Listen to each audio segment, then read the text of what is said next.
Bonjour, bonjour à toutes, bonjour à tous. Alors, dans ce live d'aujourd'hui, c'est une nouvelle paillette love et j'avais envie de parler de ces problèmes insolubles. Alors, il faut savoir en fait que chaque couple a son package de problèmes insurmontables, de problèmes insolubles. Et quand je dis problèmes insolubles, ce ne sont pas nécessairement des problèmes insurmontables, justement. Alors, dans tous les couples, il y a un, deux, voire plusieurs problèmes qui vont revenir encore et encore sur le tapis. Et on appelle ces problèmes des problèmes insolubles. Tout simplement pourquoi? Parce que ce sont des problèmes qui en fait sont liés aux personnes et qui vont être sur lesquels on ne va pas trouver véritablement de solution. Il faut savoir que dans les problèmes que rencontrent les couples, et tous les couples rencontrent des problèmes, il y a à peu près 2 tiers des problèmes qui sont des problèmes insolubles.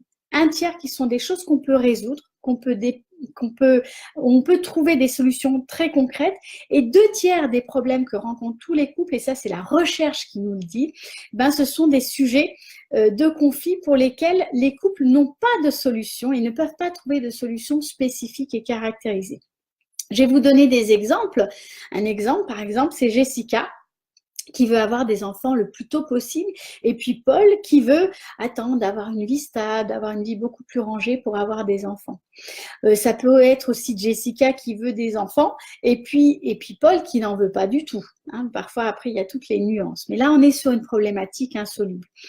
Notre exemple, c'est Aurélie, qui a envie de faire l'amour le plus souvent possible, en tout cas qui a envie d'avoir une régularité au niveau de ses relations sexuelles avec son conjoint. Elle aimerait probablement avoir des relations tous les jours. Et puis son conjoint, pas Paul, on va changer de conjoint cette fois-ci, Jean-Rémy par exemple. Et bien Jean-Rémy, lui, il n'est pas très très porté sur la sexualité est plus secondaire pour lui. Et lui, pour lui, faire l'amour tous les mois, une fois par mois ou tous les 2 mois, ça lui suffit amplement. Vous voyez que ce couple-là est pareil, à des antipodes au niveau, par exemple, de la vision et de la valeur et de la place de la sexualité dans leur relation.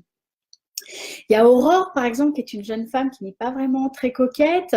Et puis David, qui lui va prendre beaucoup soin de sa personne, être très attentif à son look, à son apparence, et qui aimerait vraiment qu'Aurore soit beaucoup plus soucieuse et fasse vraiment des efforts. Donc, vous voyez que ce sont des problématiques et vous en avez très certainement dans votre relation de couple, on en a tous dans nos relations, des problèmes insolubles. Ce sont en fait des barrières, mais avant que ça devienne des barrières, ce sont surtout des différences. Et c'est des différences qui peuvent soit vraiment séparer le couple et leur faire ériger véritablement des murailles et des barrières et parfois aller jusqu'à la rupture. Moi, j'ai nombre de couples qui me disent ça va pas, il faut qu'on se sépare, on est trop différents, d'accord? Et ce sont aussi parfois la possibilité et des opportunités de se rapprocher. En fait, c'est vraiment à chaque couple de regarder comment il va faire avec ses problèmes insolubles. Et ces problèmes, comme je vous l'ai dit, c'est 2 tiers des problèmes de couple et vous les retrouvez dans tous les couples. Ça, c'est une constante, ça c'est sûr.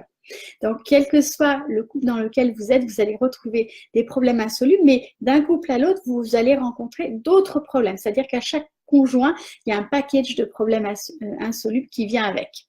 Alors, comme le dit le psychologue, c'est un psychologue américain que je vais citer qui s'appelle Dan Wiles, lorsque vous choisissez votre compagnon pour la vie, vous choisissez inévitablement un package de problèmes insolubles qui va avec ce conjoint particulier.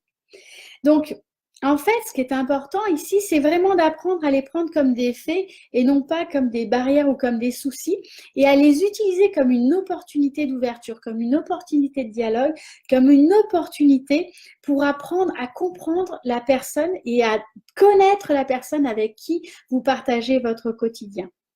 C'est vraiment à l'occasion de ces problèmes insolubles que vous allez commencer à rencontrer l'autre, à rencontrer votre conjoint dans sa particularité, dans sa différence. Et c'est la confrontation de ces problèmes insolubles qui vont vous permettre d'apprendre vraiment au contact l'un de l'autre et véritablement d'apprendre grâce à ces différences, donc quelque part de grandir.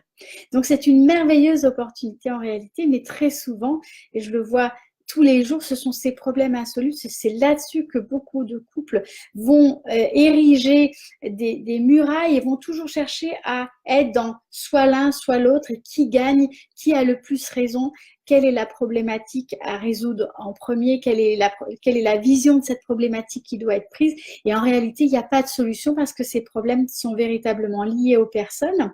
Et donc, elles sont juste l'occasion d'apprendre à se connaître et d'apprendre à faire avec l'autre et à se confronter à la différence de l'autre. Donc, ne vous déchirez pas lorsque ces problèmes reviennent constamment sur le tapis, parce qu'ils reviennent constamment dans votre relation, mais vous ne pouvez pas non plus les ignorer et les mettre sous le tapis, justement. L'idée, c'est vraiment d'utiliser ces problèmes, non pas pour ériger des murs entre vous, mais comme des opportunités d'approfondir l'intimité et d'approfondir la relation. Voilà ce que j'avais envie de vous partager aujourd'hui dans cette paillette love. Je vous invite justement à regarder et à réfléchir un petit moment et à vous dire mais quel est le problème insoluble de mon couple? Quel est le problème insoluble de ma relation? Si aujourd'hui vous n'êtes plus en couple, posez-vous la question pour vos relations passées. C'est très intéressant en termes de réflexion et d'introspection de vous dire mais quel était le problème insoluble dans cette relation-là et de pouvoir réfléchir là-dessus parce que ça vous donne beaucoup de billes pour avancer. Voilà, je vous souhaite une super belle journée. Je dis bonjour à Nathalie qui me rejoint sur Facebook. Je suis ravie de te voir, Nathalie. Et puis, je vois qu'il y a pas mal de monde sur Instagram. Donc, merci de me suivre. Je suis ravie de vous voir. Et je vous dis à très, très bientôt. Et si vous avez d'autres questions par rapport au problème insoluble, une fois que vous avez identifié le problème insoluble dans votre relation, eh ben, n'hésitez pas à me questionner. Voilà, je vous invite à partager la vidéo, à la liker et puis n'oubliez pas, j'ai une nouvelle formation que j'ai lancée récemment qui traite d'un problème insoluble mais sur lequel justement on peut véritablement avancer et trouver des solutions. C'est la formation, l'accompagnement s'appelle Surmonter l'infidélité. C'est une formation complètement en ligne qui est extrêmement puissante, qui est une formation de plusieurs heures et qui peut véritablement vous aider si vous êtes confronté à cette problématique-là pour surmonter cette douleur de l'infidélité, infidélité qui peut être très, très variée, qui peut prendre beaucoup de formes différentes et vraiment reconstruire un couple qui vous correspond beaucoup plus. Voilà, je vous souhaite une super belle fin de journée. Je vous dis à très, très bientôt. Je vous embrasse et à bientôt.